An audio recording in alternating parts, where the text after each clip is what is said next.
El trabajo que realizamos para Dios tiene dos aspectos elementales y fundamentales, que son los principios y los métodos. Los principios. Hablamos esta mañana de principios. El amor.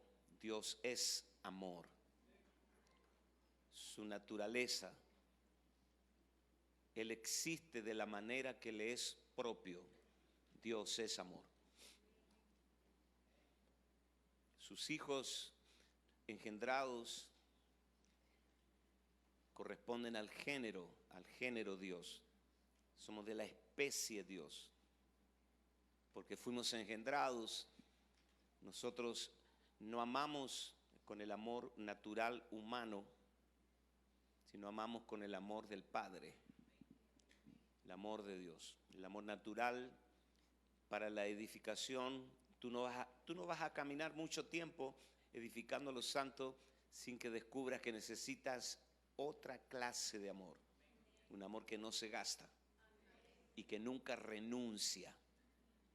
Es un amor que cree que todo es posible para Dios.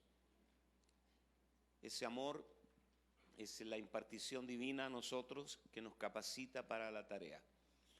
Vamos a hablar a continuación acerca de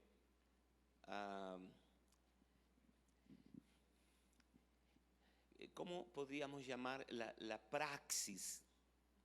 ¿Cómo se realiza? Porque principios sin una metodología no tienes cómo internalizarlos, cómo aterrizarlos.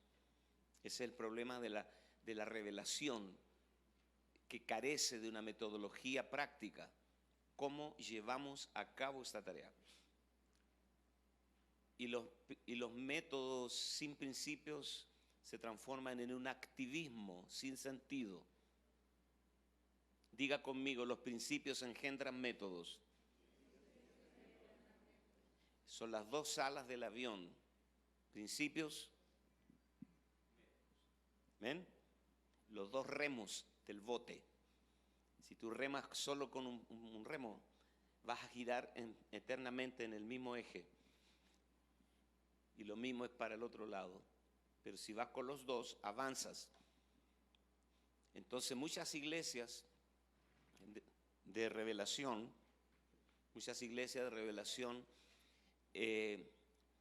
se pueden quedar estancadas, no hay multiplicación, no hay crecimiento en todos los aspectos, porque, como decimos en Chile, se nos tranca la pelota. Tú sabes que nosotros los evangélicos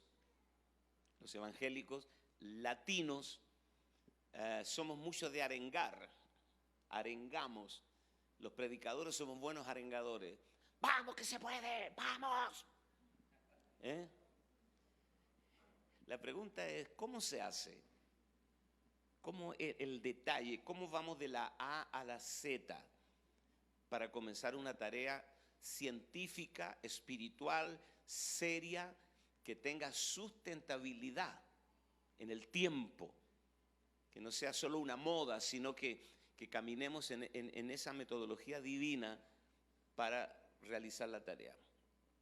Cuando Dios creó al hombre, primero le hizo la estructura, una estructura. ¿Qué hizo primero? El cuerpo. Primero creó el cuerpo, la estructura, y después sopló la vida. Eso es la iglesia. Necesitamos la estructura que contenga la vida, pero que se realice. Entonces, quiero que leamos un pasaje en Primera de Pedro, capítulo 2, verso 4 al 10. Vamos a extraer algunas cosas sumamente importantes. No permita que el tiempo que hemos estado acá lo venza, se agote y se duerma, ¿no? Le doy permiso para que si ve al que está a su lado durmiendo, dele un codacito, así, cortito, y la tercera costilla funciona, despiertan. Ok. No te duermas, dormilón.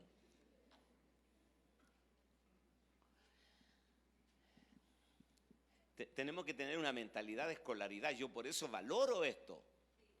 Pablo estuvo 2 años en una casa alquilada en Roma, en su primer encarcelamiento, y recibía a todos los que a él venía y enseñaba por 2 años, 2 temas, el reino y el Señor Jesucristo, abiertamente y sin impedimento. 2 años, 24 meses en Roma, enseñando 2 temas en esa casa alquilada y recibía a todos los que a él venían. Después Pablo estuvo en la escuela de uno llamado Tirano por 3 años, enseñando, compartiendo. Eso se llama mentalidad de escolaridad. Si usted tiene un niño, ¿cuántos tienen hijos que van al colegio acá? 4, 5 años, 7 años, 8 años, 10 años. ¿A qué hora entra un niño al colegio en la mañana? 7:30. ¿Y a qué hora sale? O sea, son 5 horas.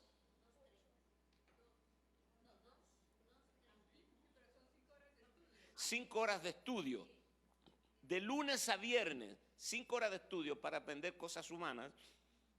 Usted con 1 hora semanal o 2 no llegaremos. Abraza a su vecino y dígale, con 2 horas no vamos a llegar. No vamos a llegar. Necesitamos una mentalidad de escolaridad. Sí, Señor. La especialización. Nosotros tenemos que ser los especialistas en el nuevo pacto. ¿Cuánto le dan gracias a Dios? Que una persona apenas se convierte, llega a una iglesia que tiene la impronta del nuevo pacto. ¿Cuántos vienen de la iglesia evangélica tradicional? A ver, la tremenda vuelta que tuvimos que dar, una vuelta de 30 años para llegar a esto. Mira a su vecino, dígale, no seas malo, no le hagas eso a los nuevos. Ellos necesitan acortar los plazos, pero necesitamos nosotros ser especialistas. Yo tengo una definición de especialidad. La especialidad es saber más de menos. Saber más y más de menos, menos. Un médico que estudia cardiología, me estuve haciendo unos exámenes al corazón el mes pasado, me metieron en unas máquinas hasta de ¿cómo se llama? Medicina nuclear, pero todo con especialistas. Ellos estudian exclusivamente el corazón. Ellos saben más y más de menos, menos. Más de menos, menos. Mire, escuche esto. Esto no tiene que ver con el tema, pero quiero despertarlos. Quiero despertarlos. Lo que tú puedes aprender después que lo has aprendido todo, esas son las cosas trascendentes. Levante su mano, diga, lo que yo puedo aprender después que lo aprendí todo, esas son las cosas que te van a hacer trascendente, que van a trascender y que vas a dejar un legado a tu próxima generación. La palabra escuela viene de escola. En latín significa ocio, el ocio. O sea, la ociosidad. A mí me costó tiempo entender esto, pero me puse a estudiar en la escuela, la ¿cómo es? Ociosidad. Es porque para que tú puedas tener una vida de escuela, alguien debe financiar tu ocio. ¿Qué es lo que le dice un padre a su hijo? Tu único trabajo es estudiar. Yo me rompo el lomo para financiarte. ¿Sí o no? O sea, yo crié 4. Yo me sacrifiqué 25 años para que mis hijos estudien. Yo financié el ocio de ellos. Dios está financiando tu ocio estos días solamente para que tú recibas la palabra y seas escolarizado por la palabra del nuevo pacto. Dale un aplauso al Señor.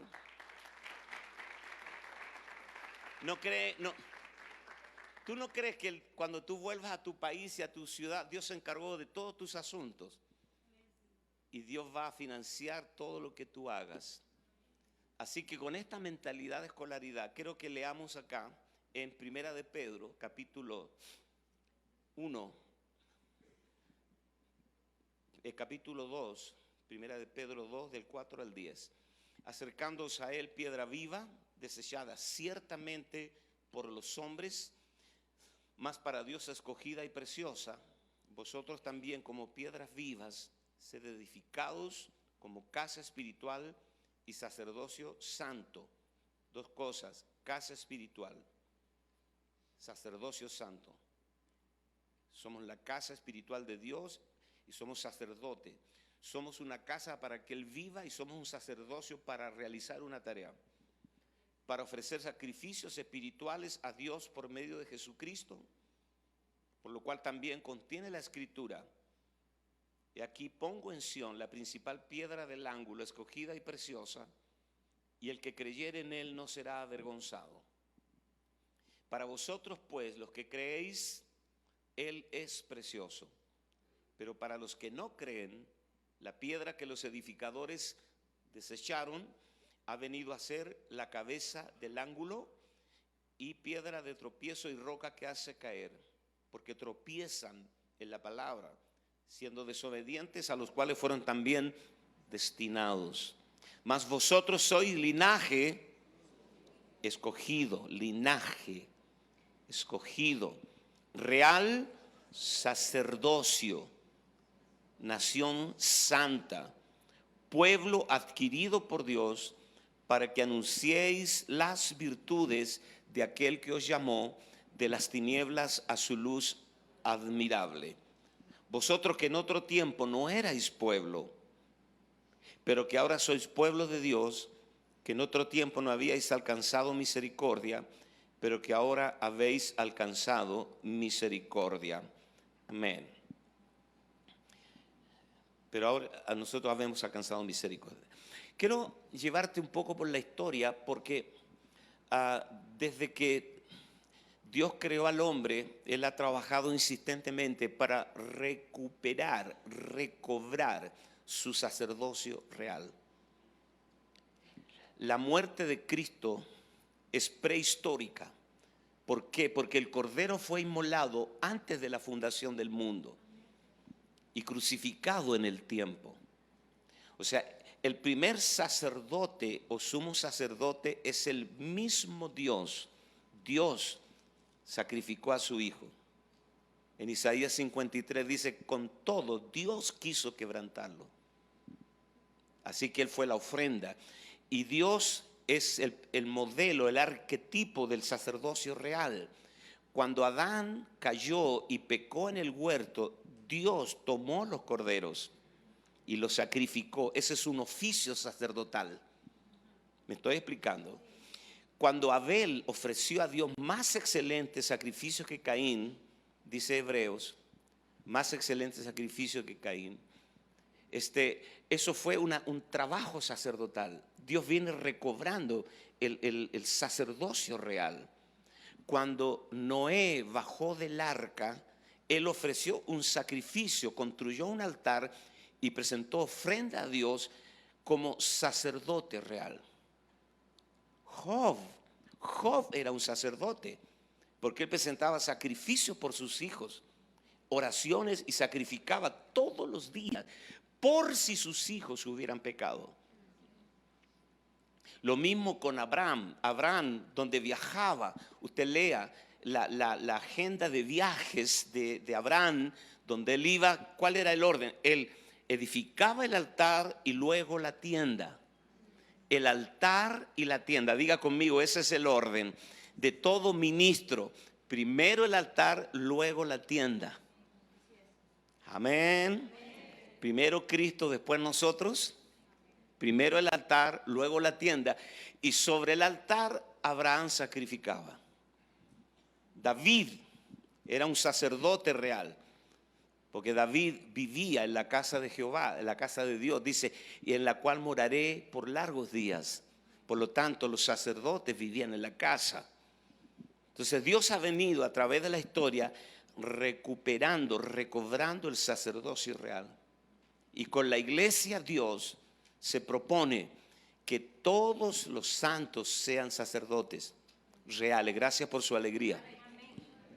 Cuando Dios sacó a Israel de Egipto, lo primero que Dios hace es celebrar la Pascua. La Pascua, la palabra Pascua es pasar por alto, eludirte a ti.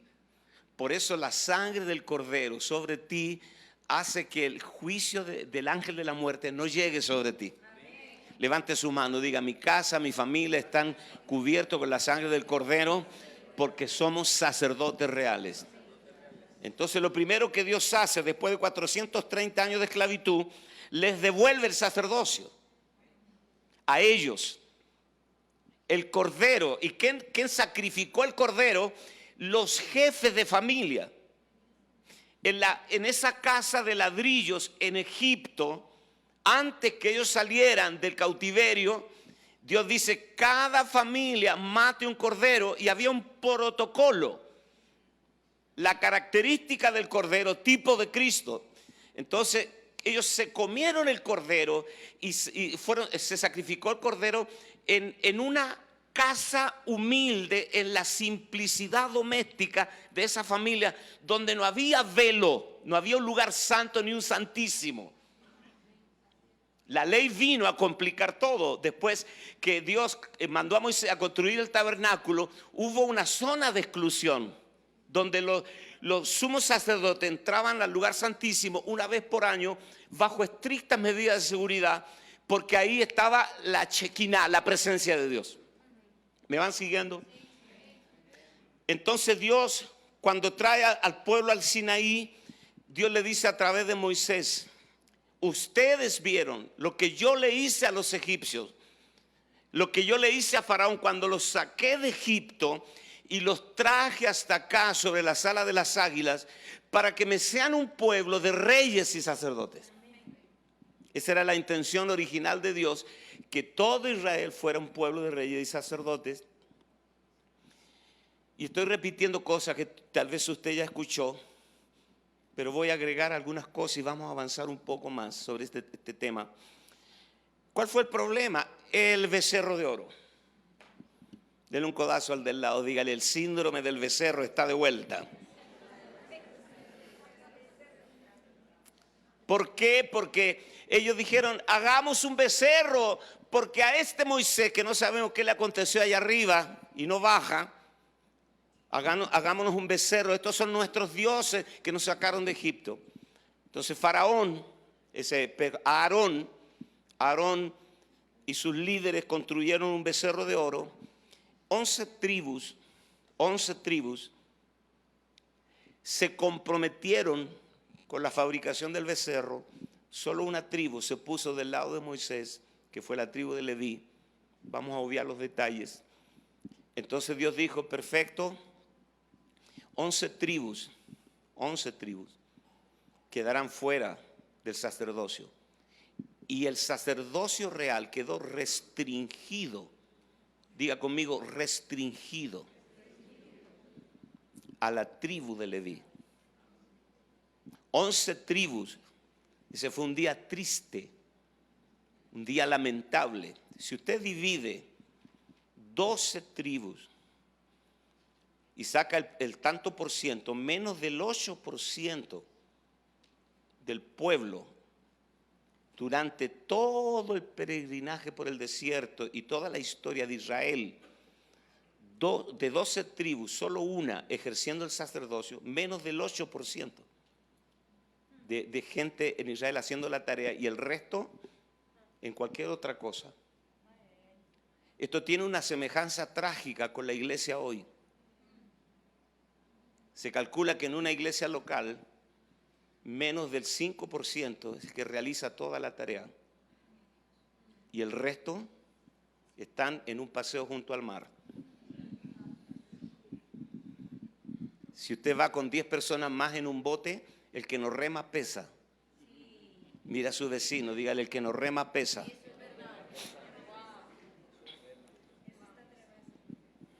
Aló. Levante su mano, diga: el síndrome del becerro está de vuelta. Menos del 5% de la gente de una iglesia local hace el trabajo y el resto son observadores. Están en la parte alta de la montaña mirando la batalla y usted se hace hincha y partidario de uno de los ejércitos, pero usted nunca baja al campo de batalla. Me estoy explicando por qué. Porque la religión, desde los días de Constantino en el siglo IV, donde trajo este daño estructural profundo al cuerpo de Cristo, en donde creó el clero y el laicado. Y hemos pasado 2000 años y no hemos podido deshacernos del paradigma de Constantino. Esto es grave. Mientras no nos deshagamos del paradigma de Constantino, el clero y el laicado, no podremos edificar la iglesia. Dele un codacito a su vecino, dígale, mientras tú no entiendas y entendamos, gracias por su obediencia, por acá están los espirituales, se cambiaron para acá. Mira a su vecino, dígale, mientras tú no entiendas que tú eres un sacerdote real, nunca vamos a edificar la iglesia. Ese ha sido el gran drama y eso tiene que ver mucho la complicidad de nosotros los líderes. ¿Por qué? Porque nosotros tenemos iglesias donde hay un solo pastor, todavía me incluyo, iglesias donde hay un equipo profesional, para eso le pagamos, para que él haga la tarea. Tal vez me estoy metiendo en las patas de los caballos, pero si vamos a edificar, toque a su vecino, dígale, empecemos a hablar la verdad. Mire, yo fui invitado en Venezuela, en la ciudad de Maracay, por primera vez en mi vida a una corrida de toros.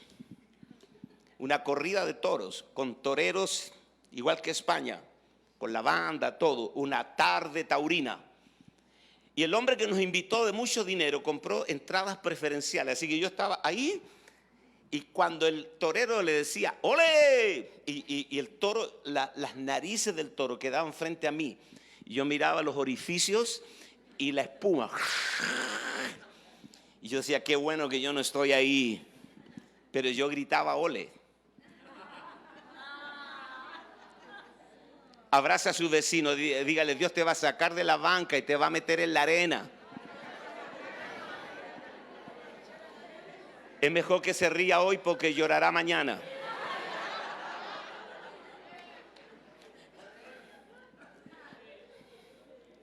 Ese es el problema de esto. Si esto es solo un adorno de la escenografía, no tiene ningún significado. Pero si esto es verdad, entonces prepárese. ¿Aló? O sea, si realmente nosotros vamos a ser edificados en el diseño de Dios, señores, se va a terminar las jerarquías dentro de la iglesia. Aplauda al Señor aunque no lo entienda todo.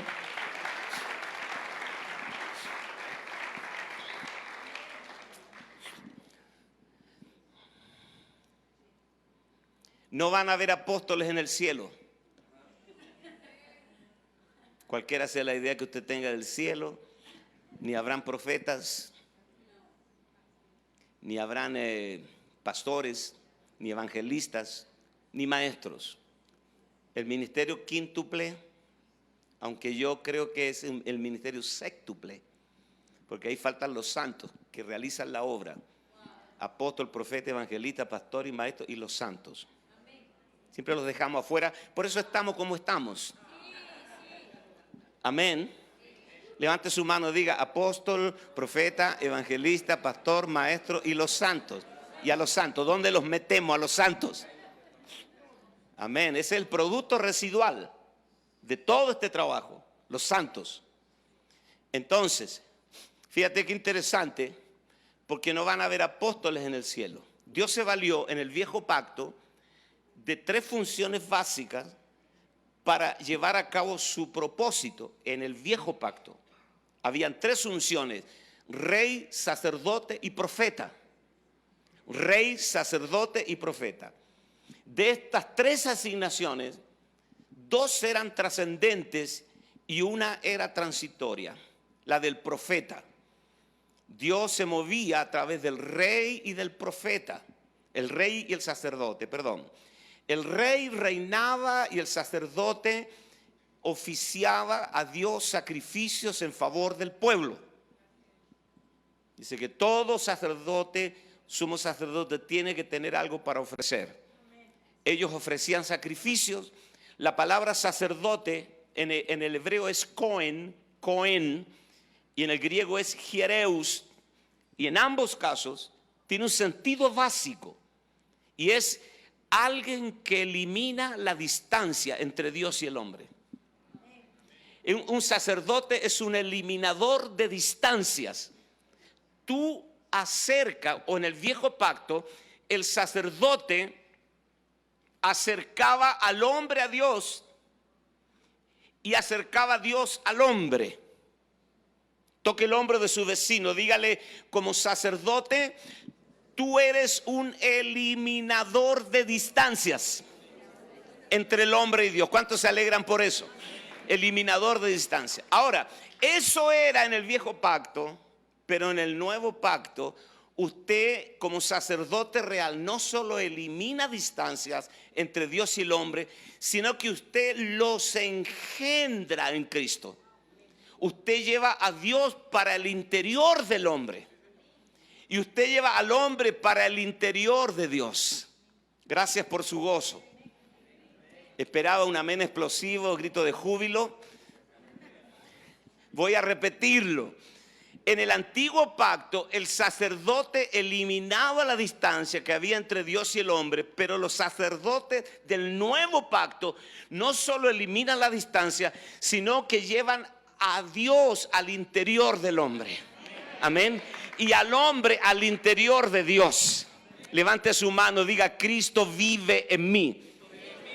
Por eso Pablo dice: yo los engendré en Cristo Jesús. Entonces, el sacerdocio real, decía que en el viejo pacto Dios se movió con 3 unciones: rey, sacerdote y profeta.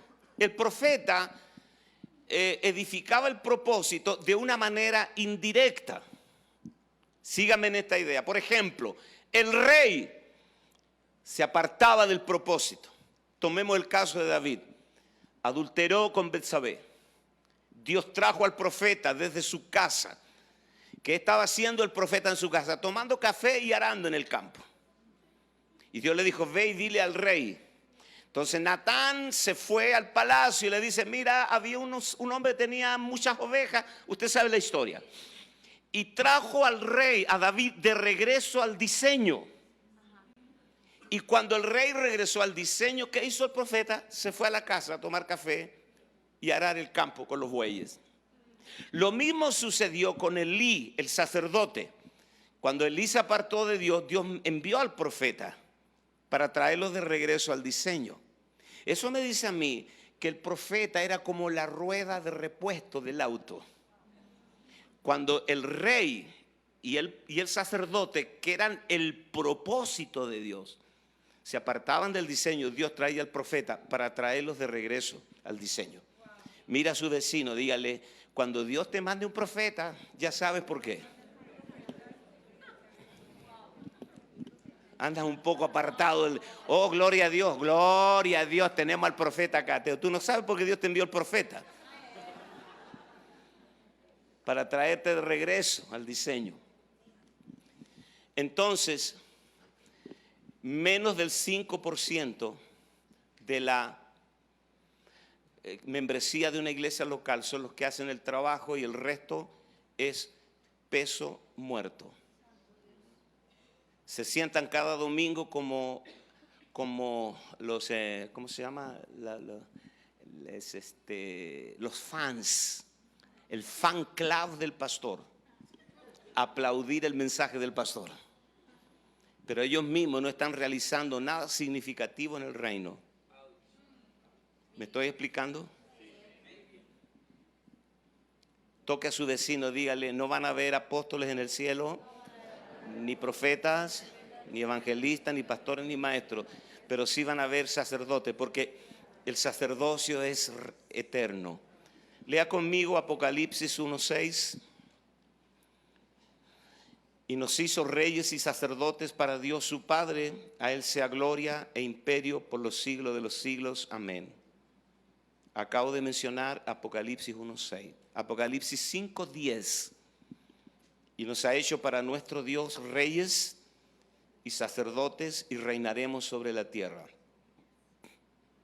Apocalipsis 20:6.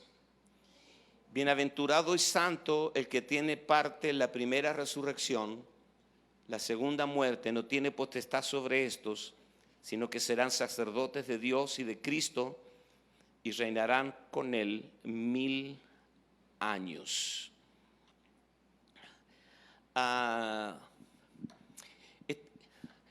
Nosotros, cuando hablamos de entrenamiento y de edificar a los santos para la obra del ministerio, estamos hablando de recobrar el sacerdocio real de todos los creyentes. Usted es sacerdote real por designación divina. Puede mover su manito, diga, a mí Dios me asignó como sacerdote real. Aquí no hay una discriminación, no es algo selectivo, es el sacerdocio real y universal. Todos los santos son sacerdotes reales. Dentro del sacerdocio real hay funciones como apóstol, profeta, evangelista, pastor y maestro. Eso sí son asignaciones. Pablo dice, son todos apóstoles, profetizan todos. No son todos apóstoles, no son todos profetas, no son todos evangelistas. Hay unos que sanan, otros que ministran, otros que tienen dones. Bueno, pero dentro de eso el sacerdocio real es universal. Vale decir, toda persona que ha nacido de nuevo, toda persona que ha nacido del agua y del Espíritu es un sacerdote real. Mueva su mano, diga, no importa el don que yo tenga, no importa el oficio que tenga, yo soy un sacerdote real.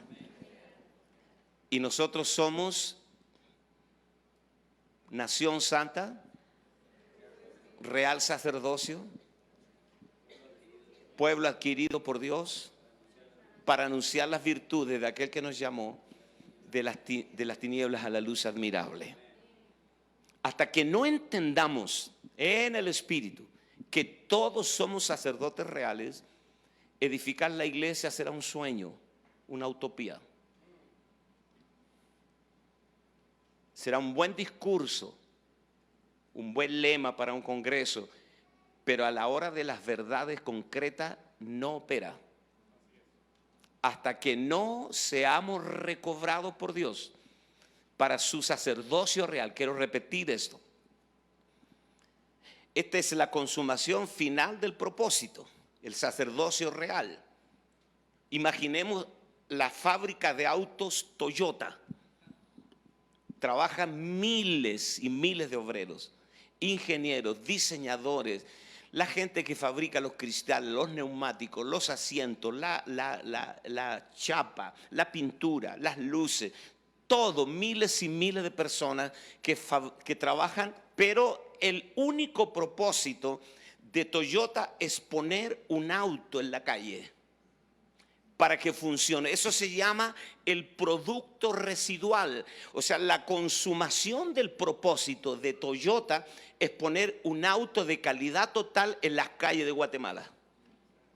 ¿Alguien tiene auto Toyota acá? Muy bien, no le estoy haciendo propaganda a Toyota.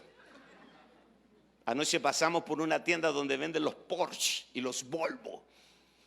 Digo yo, aquí en Guatemala hay plata para comprar un Porsche y un Volvo. Bueno, el producto residual de Dios, el propósito final de Dios en esta era es por recobrar su sacerdocio real y que cada persona que ha nacido del agua y del Espíritu sea un sacerdote real que lo exprese. Diga conmigo, el sacerdocio lo expresa. No están aquí, ya los perdí en el camino. Diga conmigo, el sacerdocio lo expresa y la realeza lo manifiesta. O sea, para que usted exprese y manifieste al Señor, usted necesita ser recobrado completamente para el sacerdocio real. Hasta que no entendamos esto no es una moda. Esto no es una moda, esto es incremento. Me preguntaron hace poco, ¿cuándo comenzó usted, pastor, con la palabra del nuevo pacto? Yo pienso que hace unos 30 años atrás, Dios comenzó a tocar mi espíritu profundamente, fuertemente. Y comenzó Dios a conectarme con fuentes de revelación tremendo, que a mí me dieron vuelta los sesos, mis neuronas. Dios me destapó los sesos. Me di cuenta que yo no sabía nada, pastor. Pero el conocimiento es progresivo. Usted manda a un niño al colegio, el primer año le enseñan matemática.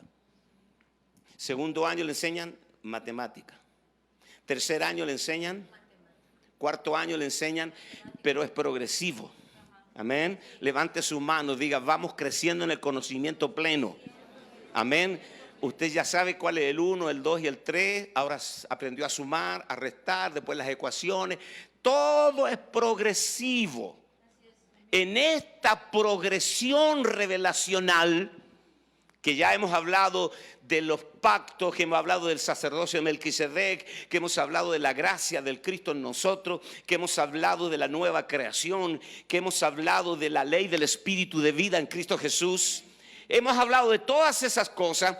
Hoy hay una progresión, diga conmigo, incremento, diga incremento. Dios está llevándonos ahora a la consumación del propósito, que es recobrar su sacerdocio real para la obra del ministerio. Levante su mano, diga, hasta que no arribemos allí, hasta que no aprobemos lo que sabemos, no entraremos a la próxima estación. Preciosa gente de Dios. Preciosa gente de Dios.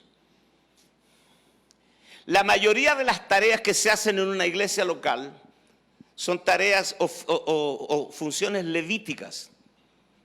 Barrer la iglesia, limpiar los baños, manejar el audio, las cámaras.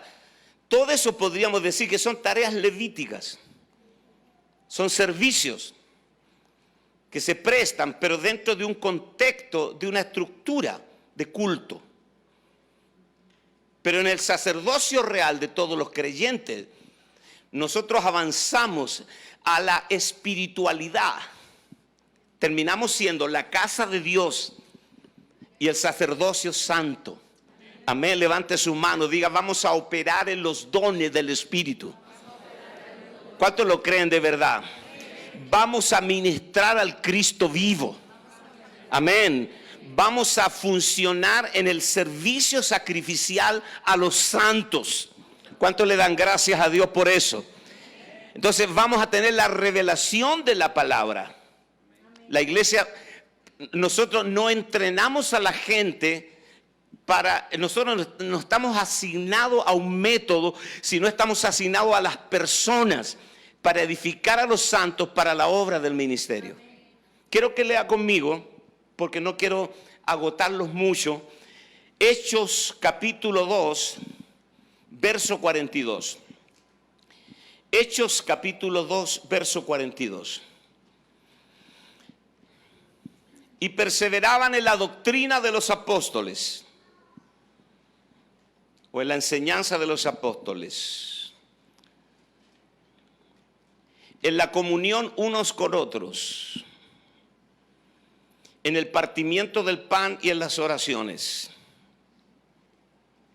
Y perseveraban en la doctrina de los apóstoles. Si le gusta el griego, anote la palabra proscartereo, perseverar, ser fuerte hacia, ser continuamente constante en algo. Y perseveraban en la doctrina de los apóstoles, en en la comunión unos con otros, en el partimiento del pan y en las oraciones. Yo nunca entendí esto hasta que Dios comenzó a revelarme el sacerdocio real. Esto es una tarea sacerdotal. Nosotros estamos entrenando la gente en mi país para atender las reuniones en las casas o en las aulas de la universidad o en el trabajo o en la silla de un mall, en una cafetería. Estamos entrenando, pero este es un trabajo sacerdotal. Esto no es solo que Lucas nos está contando estadísticamente lo que hacía la iglesia, sino que él está relatando la tarea sacerdotal. Cuando el sacerdote entraba al lugar santo para ministrar como estatuto perpetuo, a ver si encuentro acá en el libro de Hebreos, dice que había 4 funciones o 3 funciones que hacía el sacerdote cuando entraba al lugar santo. Él arreglaba la mecha de la lámpara del candelabro de 7 brazos y le ponía el aceite, luego preparaba los carbones del altar del incienso y ordenaba la mesa de los panes y ponía los panes de la proposición en 2 hileras de 6, 2 hileritas de 6 con los panes de la proposición. O sea, hacían 4 cosas: la lámpara, la mesa, el altar del incienso y los panes de la proposición. Esto es lo que sucede en una célula cuando nosotros entrenamos a los sacerdotes reales para que vayan a atender casas. Número 1, la enseñanza de los apóstoles. Experimentar a Cristo como el candelero. Levítico capítulo 24, verso 1 al 4. Levítico 24, verso 1 al 4. Habló Jehová a Moisés diciendo: manda a los hijos de Israel que te traigan para el alumbrado aceite puro de olivas machacadas. Todo esto tiene que ver con aspectos de Cristo, para hacer arder las lámparas continuamente fuera del velo del testimonio. En el tabernáculo de reunión las dispondrá Aarón desde la tarde hasta la mañana delante de Jehová. Es estatuto perpetuo por vuestras generaciones. Y sobre el candelero limpio pondrá siempre en orden las lámparas delante de Jehová. Amén. O sea, esto es sombra. Esta es sombra, figura y tipo. Diga conmigo, sombra. Ya sabemos, se nos ha hablado mucho de las sombras. Si usted llega a una esquina aquí en Ciudad de Guatemala en un día de sol y llega a la esquina y usted ve la sombra de un camión de 18 ruedas, más vale que se haga a un lado, porque lo que viene después de la sombra es la sustancia. Mira a su vecino, dígale: la sombra indica que algo grande está viniendo. Amén. El problema es que algunos viven en un eclipse. ¿Por qué?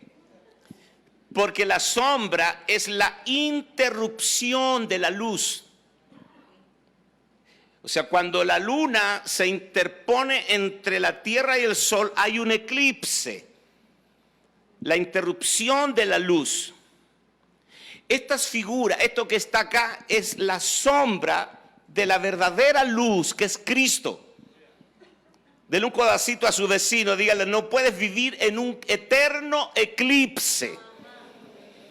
Juan 1:4 dice: en él estaba la vida, y la vida era la luz de los hombres. Entonces, cuando experimentamos a Cristo como nuestra vida, esta vida llega a ser nuestra luz. Vaya conmigo al Salmo 119, verso 105. Salmo 119, verso 105. Lámpara es a mis pies tu palabra y lumbrera a mi camino.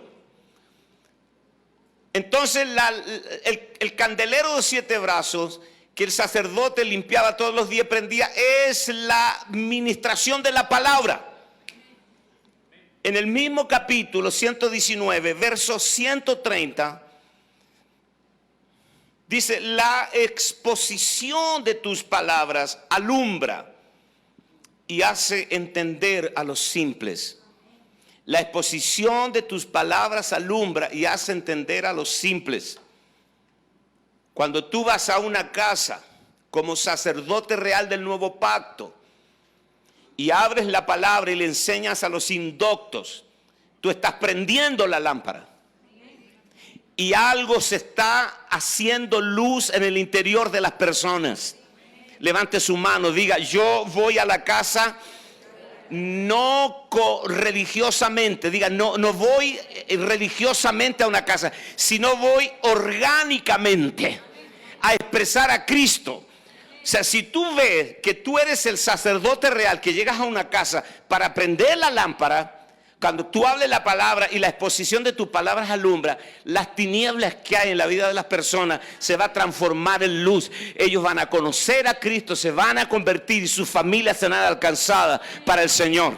Levante su mano, diga, eso es edificar a los santos.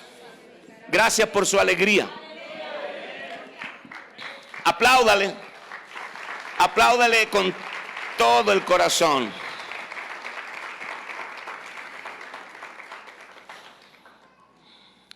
Juan 6:63, el Espíritu es el que da vida, la carne para nada aprovecha. Las palabras que yo os he hablado son espíritu y son vida.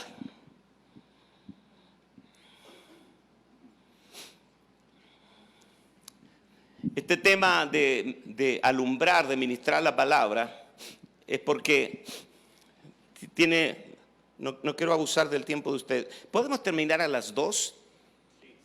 ¿Está bien a las 2? Perfecto. A eso vinimos. Dele un codazo a su vecino y dígale, a eso vinimos.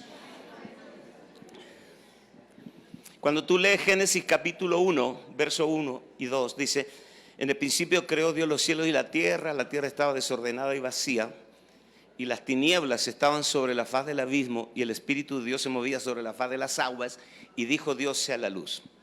Y fue la luz. Y Dios llamó a la luz día. Diga conmigo, Dios llamó a la luz día. Y a las tinieblas llamó, y fue la tarde y la mañana un día. Y Dios llamó a la luz día.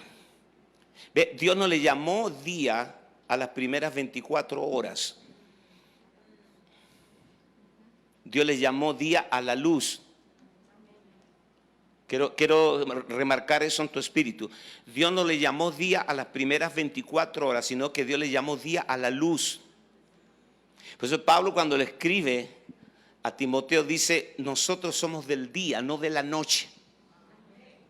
Los que son de noche duermen, de noche se embriagan, pero nosotros que somos hijos del día, abraza a su vecino, dígale, tú eres hijo del día, no de la noche. Amén. Nosotros no andamos en tinieblas como otros, sino que andamos en la luz. Amén. Por eso cuando usted llega a una casa y usted prende, mire, le voy a contar algo. Uno de los líderes de la célula llegó a una casa para una reunión y ahí se convirtió una mujer. Estoy hablando de un barrio lleno de narcos, gente de lo peor. La policía no se mete allí, pero dice que la exposición de las palabras alumbra y hace entender a los simples. Amén. ¿Cuántos reciben esta palabra? Entonces, llegó ahí, se ganó una mujer y esta mujer en 6 meses se convirtió con todo al Señor. Y una gracia de Dios, porque todo lo que Dios crea tiene inteligencia en sí mismo.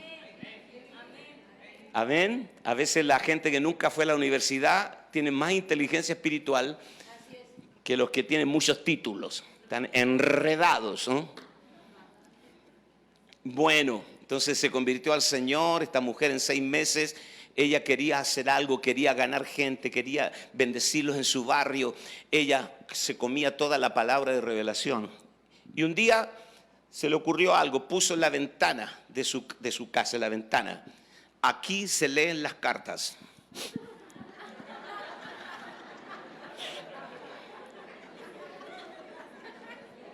Aquí se leen las cartas, pero fue una iniciativa de ella.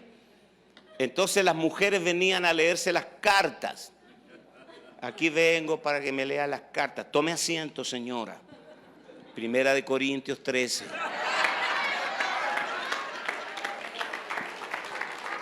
Las cartas de Pablo. Eso es lo que leía ella. Y empezó a ganar mucha gente. Esto te lo digo porque aquí, para entrenar a los santos, para la obra del ministerio, a veces nos va a resultar más con la gente nueva. Los viejos ya estamos improntados, hermano. ¿Cómo cuesta mover a un viejo mañoso en la iglesia? Estoy orando, estoy pensando, vamos a ver, no sé si tenga tiempo. El nuevo no, el nuevo es como la samaritana, fue y se metió a sicar ahí, dijo, he conocido a un hombre que me ha dicho todo lo que soy, ¿no será este el Cristo? Y le organizó la campaña a Jesús.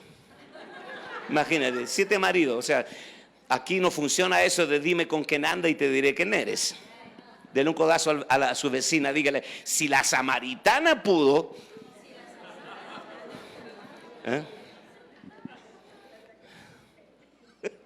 tenía muertos en todos los cementerios de la ciudad de Guatemala. Así, los días de los muertos hacía un tour por todos los cementerios. 7 maridos has tenido, 5 maridos, el que ahora tiene no es tu marido. Imagínate, esa mujer le organizó la campaña. Me encanta, yo cuando llegue al cielo voy a buscar a la samaritana porque me cae bien. Digo, si esta mujer nos desafía a todos los santos que estamos aquí, pues tú no tienes tiempo, entonces Dios va a tomar las piedras. Los nuevos, pastor.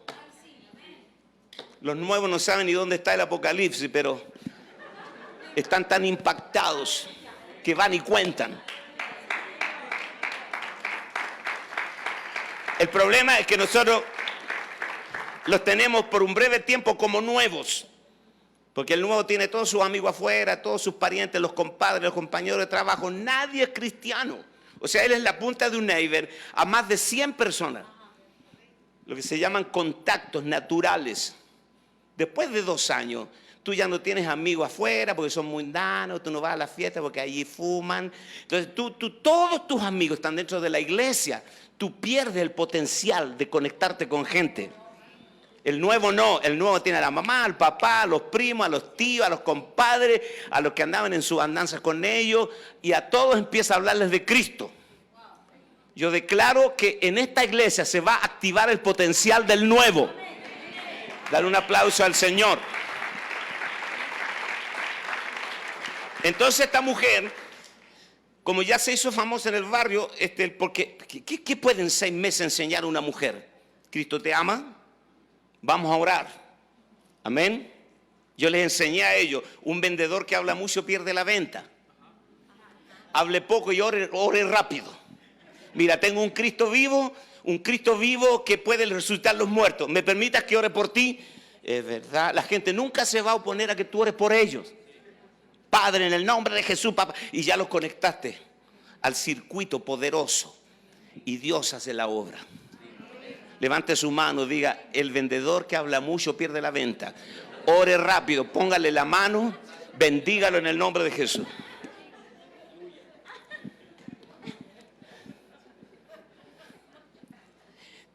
Había un matrimonio en nuestra iglesia que el marido estaba hablando, le dice, mira, te voy a explicar, nosotros somos cristianos, pero no somos religiosos, nosotros vamos a la iglesia, pero no somos fanáticos. Estaba ganando a un amigo. Y la esposa fue para allá y volvió y le dijo, mira, lo que tú necesitas es arrepentirte. Confiesa tu pecado porque tú estás mal y estás vacío, no tienes nada. Déjame orar por ti. Nosotros decimos directo a la vena. Abrace a su vecino, dile, tienes que ser más directo, llevarlos a Cristo. Entonces llegaron un día en la mañana, golpean. Ella abre la puerta en ese barrio. Los 5 traficantes más peligrosos del barrio estaban con sus respectivas mujeres. Le dijeron, mira, aquí oran por los enfermos.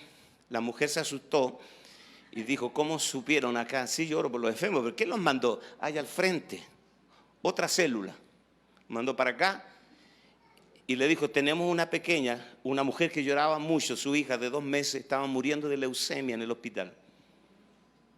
Entonces le dijo, para que oren por la niña. La mujer lloraba, una chica como de 19 años, jovencita. Su hija estaba muriendo en el hospital y ella le dijo, bueno, pero yo no soy bruja. O sea, no, y aquí no voy a decir yo que se sane. Ustedes tienen que arrepentirse de sus pecados y recibir a Cristo. ¿Qué tenemos que hacer? Doblen sus rodillas. Con las pistolas acá todo, doblen sus rodillas. Repita conmigo, Señor, Señor, reciban llorando como niños.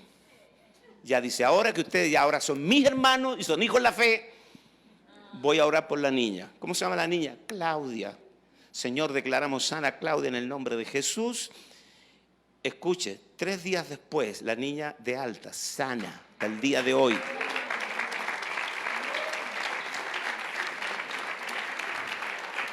Porque alguien fue a una casa a prender la lámpara. Segundo, la comunión. Hebreos 9. La segunda cosa es la mesa de la comunión. Tenían ellos que perseveraban en qué? En la comunión unos con otros. Hebreos 9 del 1 al 2. Ahora bien, en el primer pacto tenía ordenanzas de culto y un santuario terrenal, porque el tabernáculo estaba dispuesto así.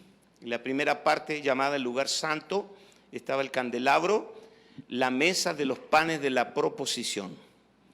Diga conmigo, la mesa de los panes. Aquí voy a leer un solo versículo, Primera de Juan 1:3. Primera de Juan 1:3. Lo que hemos visto y oído, esto os anunciamos, para que también vosotros tengáis comunión con nosotros. Y nuestra comunión verdaderamente es con el Padre y con su Hijo Jesucristo. La comunión, común unión. Diga conmigo, común unión, común unión. Si mi comunión es verdaderamente con el Padre y con su Hijo Jesucristo, cuando tú tengas comunión conmigo, vas a tener comunión con el Padre y con su Hijo Jesús. Eso es lo que ellos hacían.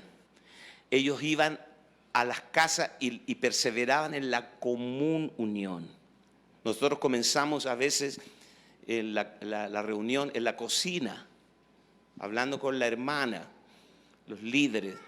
Usted no va a una casa a presentar el tema de los 4 puntos, sino a tener comunión. Cuando tú tienes comunión, tú transfieres algo. Cuando hay comunión, tú transbordas algo. Algo que está en ti es vaciado en ellos. Levante su mano, diga, la comunión me permite trasvasijar a Cristo a ellos. Amén. La comunión, ellos perseveraban en la común unión. Común unión. La reunión no tiene una forma, ni hay un tema de 4 puntos, aunque sí hay un tema. Pero comienza, apenas tú entraste a la casa, ya todo es espontáneo.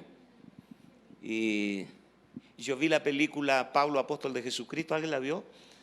Y en la casa de Aquila y Priscila en Roma, si fue así, más o menos así, tú te das cuenta cómo ellos vivían, ¿no? Ahora tú dices, pero eso sería imposible vivirlo en Occidente. Todos andamos preocupados, todos como locos, trabajando. Si no tenemos tiempo para tener comunión, no tenemos tiempo para transferir vida. Amén. Necesitamos, ¿sabe qué necesitamos? Es vivir enteramente para el Evangelio. Dios necesita gente que esté dispuesta a vivir enteramente para el Evangelio. Gracias por su alegría.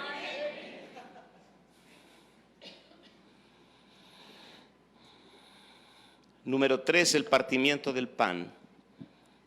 Todo esto es una labor sacerdotal. Las casas, los oikos, son los lugares ideales para ejercer el sacerdocio. Tenemos que recobrar el valor. El valor, lo que se da en el grupo pequeño, que no es posible replicar en las reuniones grandes. ¿Qué hay de vosotros, hermano, cuando os reunís? ¿Tiene algunos salmos, lengua, interpretación, ciencia? Hágase todo para edificación. Estas reuniones son totalmente participativas. No hay un culto monólogo donde tenemos un profesional que nos habla y músicos que nos ministran y nosotros estamos atrofiados. Nadie profetiza, nadie ejercita los dones, porque en estas reuniones no hay espacio para ejercitar los dones. ¿En qué momento profetizamos? ¿En qué momento interpretamos lengua?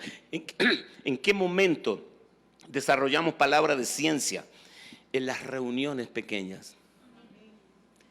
Viene un avivamiento a Latinoamérica de las reuniones pequeñas. Levante su mano, viene un avivamiento y tú eres el próximo que va a liderar una reunión con gente nueva, que nunca pisó las puertas de una iglesia, pero que van a conocer al Cristo real ahí. Y yo no quiero provocar ni tirar una bomba aquí. Lo que nosotros hacemos en las reuniones es que la misma gente que los gana para Cristo y los discipula, ellos los bautizan. Yo sé que esto rompe todo. Dele un codazo a su vecino, dígale, mayores cosas veréis.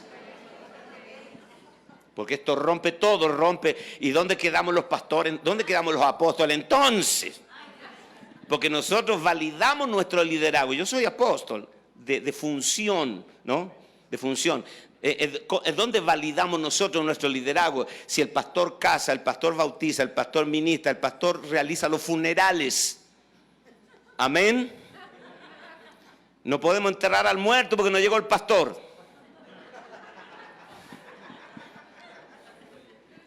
Se murió en la iglesia un hermano que no, yo cuando se murió, yo estaba viajando y alcancé a llegar al funeral.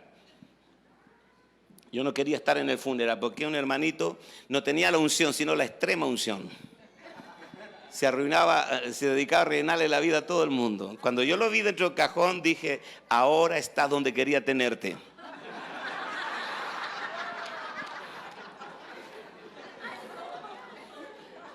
Y yo dije, ayer a las 9 de la mañana, el hermano Rafael partió a la presencia de Dios. Me pareció a mí, no estoy seguro, oír una voz que me dijo, aún no se ha reportado acá.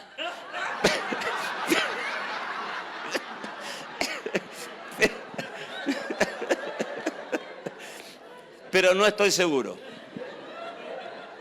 Bueno.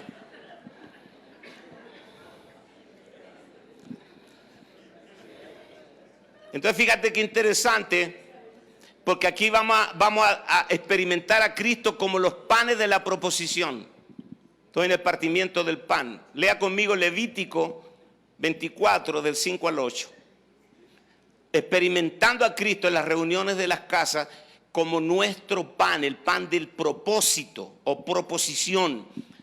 Y tomarás flor de harina y cocerás de ella 12 tortas. Cada torta será de 2 décimas de efa. Y las pondrás en 2 hileras, 6 en cada hilera, sobre la mesa limpia delante de Jehová. Pondrás también sobre cada hilera incienso puro, y será para el pan como perfume. Ofrenda encendida a Jehová cada día de reposo, lo pondrá continuamente en orden delante de Jehová, en nombre de los hijos de Israel, como pacto perpetuo. Anote también otra cita, para dejarle bastante material. Y Éxodo 25:30, y pondrás sobre la mesa el pan de la proposición delante de mí continuamente. El pan de la proposición. Nosotros los seres humanos tenemos 3 partes, somos tripartitos, cuerpo, alma y espíritu. El cuerpo se alimenta de muchos elementos como fósforo, calcio, potasio y todo lo que necesita el cuerpo. El alma se alimenta de información y afecto. Pero el espíritu, el único alimento para el espíritu es el Cristo resucitado. Levante su mano, diga, Él es el pan de vida que descendió del cielo. Jesús dijo, yo soy el pan de vida que descendió del cielo. Vuestros padres comieron el maná en el desierto y murieron, pero el que me come nunca morirá y yo le resucitaré en el día postrero. Amén. Porque mi carne es verdad, mi sangre es verdadera bebida y mi carne es verdadera comida. Tenemos que aprender a comernos a Cristo. Amén. El apóstol Pablo en 1 Corintios 10 dice, no quiero, hermanos, que ignoréis que nuestros padres todos estuvieron bajo la nube y todos cruzaron el mar y todos en Moisés fueron bautizados en la nube en el mar y todos comieron del pan espiritual y le llama al maná pan espiritual. Diga conmigo, pan espiritual. Y todos bebieron de la bebida espiritual de la roca que les seguía, y la roca era Cristo. Necesitamos miles de años para darnos cuenta que la roca era un tipo de Cristo. Era una roca móvil. Donde ellos llegaron, ahí estaba la roca. Una cosa asombrosa. Nunca nadie hizo un estudio serio de la roca.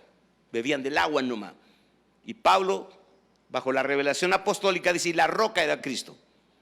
Entonces comieron del pan espiritual. Vea, cuando la mujer sirofenicia, que vino del norte de Israel, gritando detrás de Jesús, Jesús, hijo de David, ten misericordia de mí, mi hija está gravemente atormentada por un demonio. Jesús dice, tráiganla. Y mira lo que Jesús le dice a ella, que parece no tener conexión con lo que ella está pidiendo. Dice, no está bien, ¿qué? Dar el pan de los hijos a los perrillos, a los goim, a los gentiles. Y la mujer dice, Señor, es verdad, pero los perrillos comen de la migaja que cae de la mesa del amo. Porque yo me enteré que los hijos, tus hermanos judíos, rechazaron el pan. Y quiero recordarte que tú estás fuera de Israel, en el norte, por lo tanto estamos bajo la mesa. Oye, las mujeres son rápidas, ¿o no? Yo estoy casado con una de ustedes. Rápidas, así captan en el aire. Le dice, yo soy un perrillo, un goín, lo entiendo, lo asumo, pero los perrillos comen de lo que cae de la mesa del amo.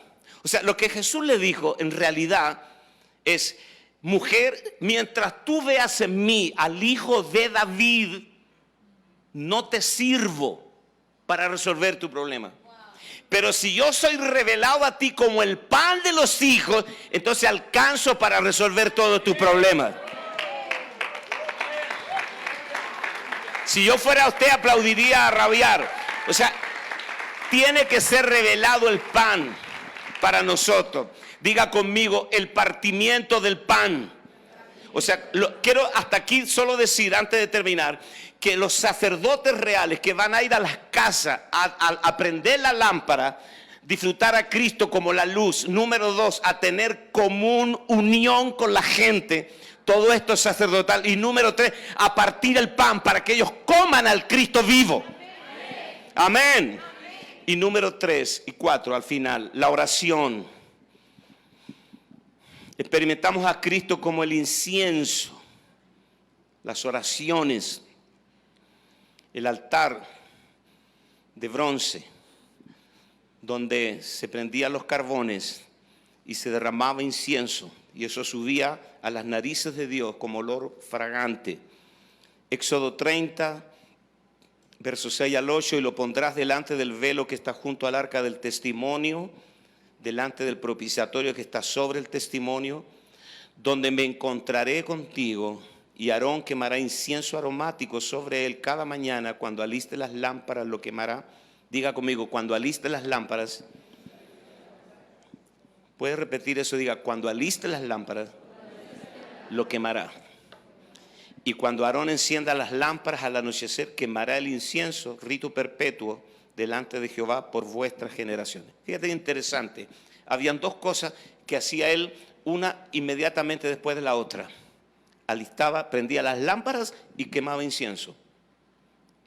Como una secuencia rápida. Prendía las lámparas, limpiaba las mechas, llenaba el depósito de aceite como el combustible, prendía la lámpara y quemaba incienso. La oración y la palabra. Amén. Eso es un trabajo sacerdotal. Si tú llevas una palabra a la gente, una palabra de vida, porque tú cuando tú ministras la palabra, tú haces entender a los simples. ¿Por qué yo ministro así? Porque yo uso mucho estas pinceladas de humor. Es intencional. Porque la gente entiende en un lenguaje común. La gente, cuando es expuesta por mucho tiempo a una palabra de revelación, suele dormirse. Porque la mayoría no está entrenado en el Espíritu. Yo me puedo sentar ahí 3 horas a escuchar a un hombre de revelación. Usted está entrenado para otras cosas. Usted ve un partido de fútbol, el mundial de fútbol, usted puede gritar por 2 horas y a usted no se le cierran los ojos. Pero usted se pone a orar 5 minutos y se duerme. Levante su mano y diga, porque yo fui entrenado para otras cosas. Pero mi espíritu no tiene entrenamiento para la disciplina del espíritu. Entonces, los que ministramos esta palabra, necesitamos echar mano, como dice Pablo, la palabra sazonada, con condimento, con sal, para que usted diga, ay, me gusta la comida. Esa es la intención, porque nosotros estamos ministrando a gente común. Levante su mano, diga, Dios me va a dar la gracia para llegar a las casas y ministrar. Ahora vea esto. La oración y la palabra. Ese es el andar en el Espíritu. Si usted ve en la calle caminando a alguien así, usted se le pasa algo. Esa es la gente que ora pero no lee la palabra. Cojean. ¿Ha visto gente que ora mucho, ora, pero no tienen conocimiento de la revelación de Cristo? Y otros son pura palabra y nunca oran. Es la oración y la palabra. La oración y la palabra. La oración y la palabra. No, nosotros nos tenemos que estar sirviendo a la mesa, dijo Pedro, sino nos dedicaremos a la oración y a la palabra. ¿Por qué la oración y la palabra? Porque tenemos que orar desde la palabra. Es más, tenemos que orar la palabra. Si usted no ora la palabra, usted va a orar desde sus propias ideas. Levante su mano, diga, tenemos que volver a orar la palabra. Ore desde la palabra. Levante su mano y voy terminando. A usted se le impartió una vida que ora. Usted tiene una vida espiritual que ora. Orar es como respirar. Usted toma un pollo y un pato y los tira en una laguna. El pollo sale huyendo y el pato se queda en el agua. Porque es su naturaleza. Se siente cómodo en el agua. Y el pollo no, el pollo huye porque tiene otra naturaleza. Usted se va a sentir cómodo orando en el Espíritu. Levante su mano, orando en el Espíritu la palabra de Dios. Amén. Pónganse en pie, por favor. Pónganse en pie. A la noche vamos a continuar hablando otro poco. Espero no cansarlos. Espero que ese depósito que está siendo lleno sea como una levadura que comience a leudar todas las áreas de su vida. ¿Estamos bien? ¿Tienen hambre? Sí. Gracias por su sinceridad. Amén. Póngase en pie, por favor. He percibido que en esta casa hay un espíritu de adoración, de alabanza. Eso es muy notorio. Los bendigo. Bendigo tu entrar y tu salir. Bendigo esta actividad, esta jornada que va a dejar una ganancia en tu espíritu. Esa es nuestra esperanza. Que todo lo que sembramos va a traer frutos. Puedes tomar la mano de tu vecino. Toma la mano de tu vecino. Padre, gracias. Gracias, Señor, por esta mañana extraordinaria, porque tú nos hablas a tiempo, fuera de tiempo. Tú nos tomas de nuestra mano, como dijo el profeta, me tomaste de la mano derecha, me guiaste según tu consejo. ¿A quién tengo yo en la tierra sino a ti solamente? Te adoramos, Señor, te honramos. Gracias porque nos regalas este tiempo invaluable, en donde te impartes a nosotros, en donde toda tiniebla es desechada y el verdadero génesis comienza a suceder dentro de nosotros. Todo lo desordenado y lo vacío se ordena. Y tu espíritu se mueve en nosotros. Y tú comienzas a crear todo nuevo en nuestra vida. Te honramos, te damos toda gloria y honor a ti. Oro, Señor, para que todos los que estamos aquí como sacerdotes reales del nuevo pacto, sintamos en nuestro espíritu el reto y que sea confirmado en nosotros de que eso es lo que tú anhelas y que el resto de vida que nos quede sobre esta tierra nos dedicaremos a esta tarea. Yo bendigo al padre de esta casa, a todos sus líderes, el equipo, los colaboradores, los bendigo, Señor. Los que han venido de tierras lejanas, pagando tickets aéreos o viajando muchos kilómetros, que no se vayan con las manos vacías, sino que lleven herramientas poderosas para construir esta estrategia de victoria. Gracias, Señor. Te damos toda gloria y honor a ti en el nombre de Jesús. Amén y amén.